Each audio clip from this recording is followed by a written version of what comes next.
Third chapter debenture. अभी देखो, joint stock company, उसको जब भी लॉन्ग टर्म की कैपिटल की जरूरत पड़ती है तो वो शेयर इशू करेगी या फिर डिबेंचर इशू करेगी, जिससे वो कैपिटल ला पाए। पर इसमें से डिबेंचर जो है ना वो बोरोड कैपिटल है। इसका मतलब डिबेंचर के पैसे हम लोगों के पास से उधार लेते हैं। डिबेंचर एक ऐसा डॉक्यूमेंट है कि जिसके अंदर कंपनी जब इशू करती है तब उसके अंदर एक कॉमन सील होता है कंपनी का, यानी कंपनी का सिंबल। और उसमें कंपनी एक्नोलेज करती है, एक्नोलेज मतलब कबूल करती है कि मुझे इस इंसान को जिसके पास से हमने डिवेंचर के पैसे लिए उसको पैसे देने के बाकी है। बराबर। The interest on debt raised through debenture is paid at a predetermined rate. जो इंटरेस्ट रेट है वो कैसे दिया जाता है? प्री डिटरमाइंड रेट के ऊपर दिया जाता है, मतलब पहले से नक्की होता है। For this companies create a floating charge. What is floating charge? मतलब तुम असेट को यूज कर सकते हो, असेट को जैसे चाहे वैसे यूज कर सकते हो, पर असेट को बेच नहीं सकते, उसको फ्लोटिंग चार्ज बोलते हो। बराबर ना? अब definition of debenture. The term debenture is derived from the Latin word debere, right? इसका मतलब होता है debt. Thus it can be said that debenture is a document जिसमें डिनोट किया जाता है डेट ऑफ द कंपनी, मतलब कंपनी डिक्लेयर करती है कि हम इनको इतने पैसे देने के बाकी है। फिर debenture is a type of document issued under the common seal. वापिस आया, और इसमें कंपनी क्या करेगी? एक्नोलेज करेगी डेट। ये किसने बोला? सर वार्सिस Francis Palmer. And debenture is a document containing an acknowledgement of indebtedness. Acknowledgement of indebtedness मतलब हम कबूल करते हैं कि हमको इतने पैसे देने के बाकी है। इशूड बाय द कंपनी, यानी ये इशू कौन करेगा? कंपनी इशू करेगी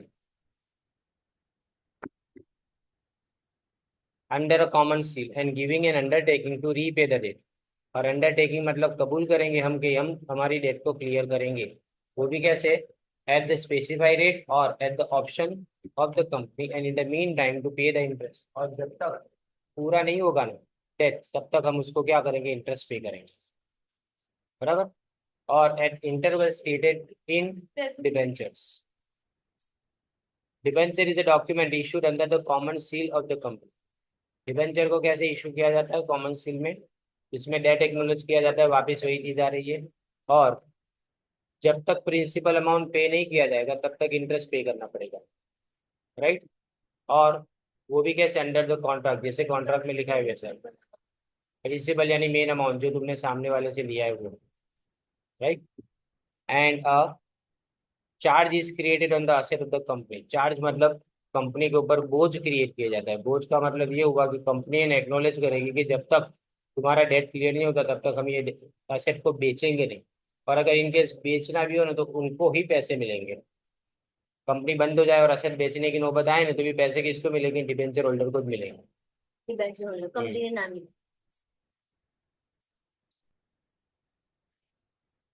Thus, joint stock company established under the Companies Act issue debenture for long-term capital requirement, right? And these debenture can be redeemed after a fixed period. Redeem का मतलब उसके पैसे लौटाने पड़े। Redeem का मतलब उसके पैसे लौटाने पड़े। A relationship of debtor and creditor is created between the company। यानी यहाँ पे कंपनी जो है ना वो डेटर बनेगी और डिबेंचर होल्डर है ना वो क्रेडिटर बनेगा। यानी डिबेंचर होल्डर पैसे मांगता है किसके पास से? कंपनी के पास से। बराबर। Debenture holder does not get right, ये याद रखना है, उसको वोटिंग का राइट नहीं मिलेगा। यानी कंपनी के कोई भी इलेक्शन में वो पार्टिसिपेट नहीं कर पाएगा, कंपनी के मैनेजमेंट के अंदर वो पार्टिसिपेट नहीं कर पाएगा। ये सब राइट किसको होते हैं? खाली इक्विटी शेयर होल्डर्स को होते हैं। बट डिबेंचर होल्डर अपने लिए ट्रस्टी अपॉइंट कर सकते हैं। ट्रस्टी क्यों अपॉइंट करना? कि अगर डिबेंचर होल्डर के किसी इंटरेस्ट का नुकसान हुआ, मतलब डिबेंचर होल्डर को कोई नुकसान आए ऐसा डिसीजन लिया जाए तो उनके लिए बोलेगा कौन? तो ये ट्रस्टीज बोलेंगे। बराबर नहीं? आवाज उठाने वाला कोई चाहिए ना तो ये ट्रस्टीज अपॉइंट किए जाते हैं। When the company goes into liquidation, मतलब कंपनी जब बंद हो जाती है, लिक्विडेशन यानी बंद हो जाना, डिबेंचर होल्डर को सबसे पहले पैसे मिलते हैं, उसके बाद में प्रेफरेंस शेयर होल्डर्स को मिलते हैं, और उसके बाद में किसको मिलते हैं? इक्विटी शेयर होल्डर्स को लास्ट में पैसे मिलते हैं, राइट? अब आता है देखो types of debentures. For the convenience of public the company management issues debenture types of different types of debenture. तो पहले मोर्गेज डिबेंचर है। तो मोर्गेज डिबेंचर में अपने क्या करेंगे, एसेट के ऊपर मोर्गेज क्रिएट करेंगे। फिक्स चार्ज या तो फ्लोटिंग चार्ज, दोनों में से कोई भी एक। नॉर्मली फ्लोटिंग चार्जेस क्रिएट किया जाता है। फ्लोटिंग चार्ज का मतलब हम एसेट को जैसे चाहे वैसे यूज कर सकेंगे, सिर्फ कंपनी के अंदर जो एसेट है ना उसको अपने डिस्पोज ऑफ यानी बेच नहीं सकते। The company has to obtain the approval of the trustees of the debenture holder before taking any decision. Define, कोई भी डिसीजन लेने से पहले आपको इस असेट के बारे में कोई भी डिसीजन लेने से पहले आपको कंपनी के जो डिबेंचर के ट्रस्टीज है उनके पास से परमिशन लेनी पड़ती है।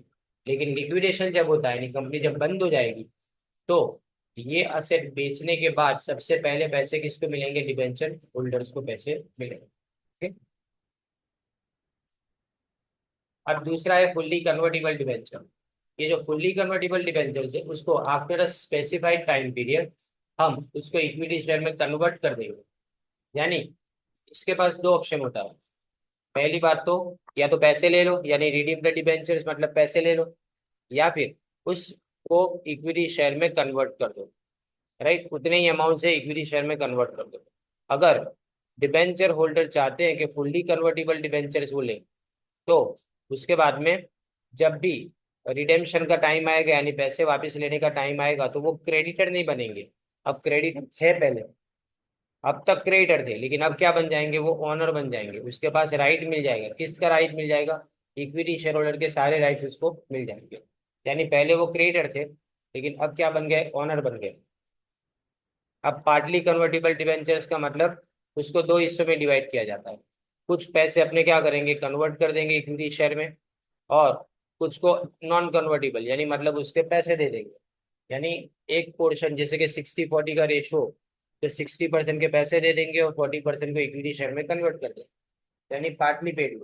यानी ये क्या हुआ, पार्टली कन्वर्टेबल का मतलब आधा कन्वर्ट करेंगे और आधा कन्वर्ट नहीं करेंगे, आधे के पैसे वापस दे देंगे। ऐसा आधा भी हो सकता है, 60-40 भी हो सकता है, 37-50 भी हो सकता है, जैसा कंपनी ने पहले से डिसाइड किया हो वैसा।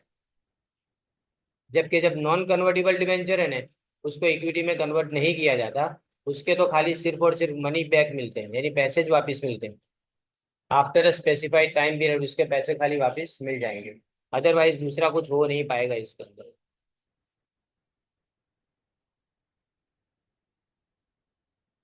अब आगे procedure of issue of debentures.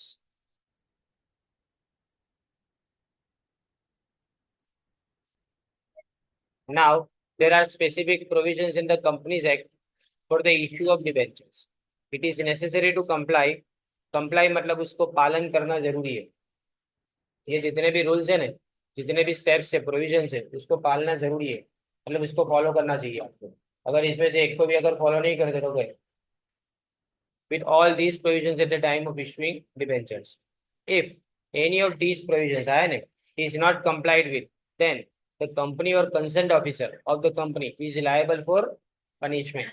यानी फिर उसको पनिशमेंट होगी। It is necessary to ensure that there should be no risk or danger to the interest of debenture holders।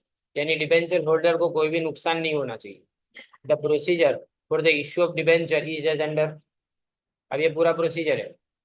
देखो, पहला प्रोसीजर यानी पहला स्टेप प्रोसीजर में, resolution by board of directors. First of all, debenture issue करेंगे ऐसा articles के अंदर लिखा होना जरूरी है। आर्टिकल्स ऑफ एसोसिएशन कंपनी का डॉक्यूमेंट है, पिछले साल आपने पढ़ा था। तो प्रोविजन ऑफ डिबेंचर आर्टिकल्स में लिखा होता है, और उसके बाद में उसके अंदर लिखा हो तो ही board of directors debenture issue करने का प्रोसीजर स्टार्ट कर सकते हैं। तो पहले रिजोल्यूशन, रिजोल्यूशन का मतलब एक कॉन्ट्रैक्ट जैसा साइन कराना पड़ता है कि हाँ चलो हम डिबेंचर अब इशू करेंगे। At the meeting decision is taken regarding the amount of total issue. यानी इशू कितना बड़ा होगा, कितने करोड़ या लाख रुपए कलेक्ट किए जाएंगे। रेट ऑफ इंटरेस्ट क्या रहेगा डिबेंचर के ऊपर। पेमेंट ऑफ इंटरेस्ट कब करोगे, 3-3 महीने में करोगे, 6-6 महीने में करोगे, कि साल में एक बार करोगे। फिर नंबर ऑफ डिबेंचर सर्टिफिकेट्स और कंडीशन, और जो भी शर्तें होने डिबेंचर के साथ में, वो सब भी उसी टाइम पे डिसाइड कर लेनी है। फिर resolution by general meeting of the company. अब the sanction of the issue of debenture is obtained in the general meeting of the company. General meeting यानी एनुअल जनरल मीटिंग साल में एक बार होती है, राइट। और इसमें सारे मेंबर से पूछा जाता है कि हम ये डिबेंचर इशू करेंगे, right. If due to issue of debentures the debt of the company exceeds free reserve of the company, मतलब तुम्हारे पास जो प्रॉफिट एंड लॉस अकाउंट में पैसा जमा है या तुम्हारे पास जनरल रिजर्व में जो पैसा जमा है उससे डिबेंचर ज्यादा हो जाते हैं, और इक्विटी शेयर से भी डिबेंचर अगर ज्यादा हो जाए तो वो इशू नहीं कर सकते। आप मैक्सिमम 80% इशू कर सकते हो। किसका? इक्विटी शेयर का, प्रॉफिट का। कितना ज्यादा से ज्यादा इशू कर सकते हो? 80% अपने डिबेंचर इशू कर सकते हो, उससे ज्यादा नहीं हो सकता, बराबर नहीं। और if the debentures are to be issued for an amount exceeding free reserve fund then the approval, इसके लिए आपको जनरल मीटिंग में अप्रूवल लेना पड़ेगा, बराबर।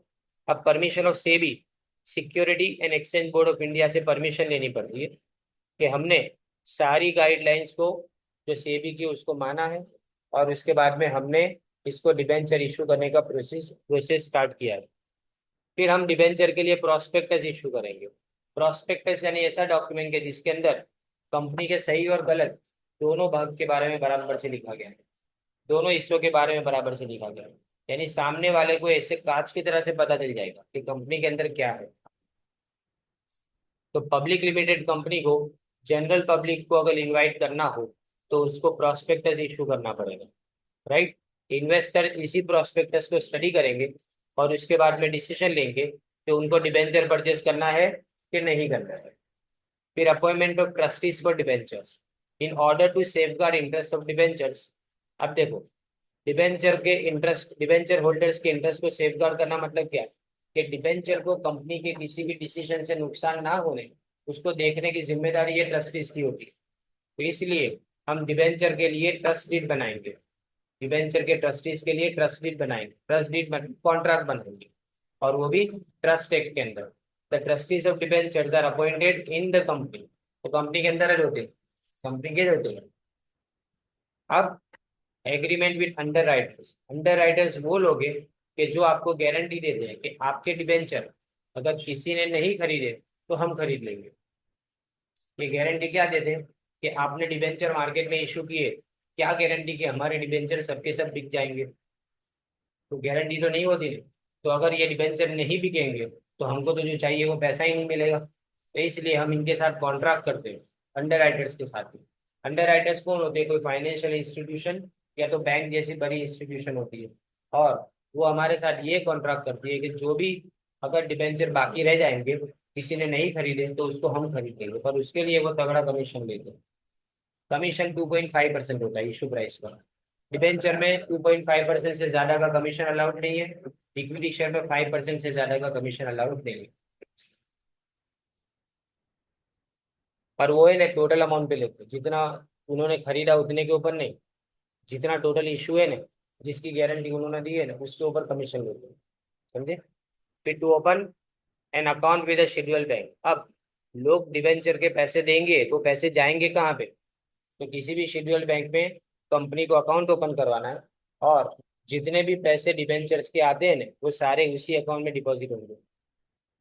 फिर registration in stock exchange, if it is so stated in the prospectus, यानी prospectus में अगर लिखा हो पहले से कि कंपनी अप्लाई करेगी रिकॉग्नाइज स्टॉक एक्सचेंज के अंदर, यानी शेयर मार्केट में, कि हम अपने डिबेंचर को लिस्टिंग करें, तो लिस्टिंग किया जा सकता है। समझो, ध्यान देना, अगर स्टॉक एक्सचेंज रिफ्यूज करेगा या तो कैंसिल कर देगा कि हम इस डिबेंचर को हमारे शेयर मार्केट में लिस्ट नहीं कर सकते, तो कंपनी को, डिबेंचर होल्डर्स को सारा पैसा वापस रिटर्न करना पड़ेगा। यानी पहले कंपनी ने कॉन्ट्रैक्ट किया और बोला कि हम बाद में इसको लिस्ट करवा देंगे, शेयर होल्डर ने या तो डिबेंचर होल्डर ने उसके भरोसे पे डिबेंचर खरीदे। अब बाद में पता चला कि कंपनी का रजिस्ट्रेशन स्टॉक मार्केट में हो ही नहीं सकता, या तो करने के लिए स्टॉक मार्केट ने मना कर दिया है, तो अब क्या होगा? अब अपने को जितने भी डिबेंचर के पैसे कंपनी के पास आए होने, वो सारे रिटर्न करने पड़े। क्लियर?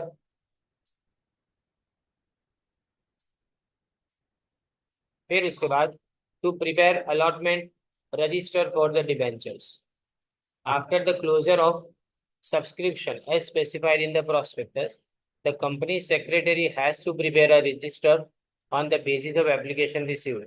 वो कंपनी सेक्रेटरी रजिस्टर बनाएगा जिसमें डिबेंचर होल्डर्स के नाम लिखे जाएंगे और साथ में ये लिखा जाएगा कि उनको कितने डिबेंचर्स अलॉट करे जाएंगे, राइट।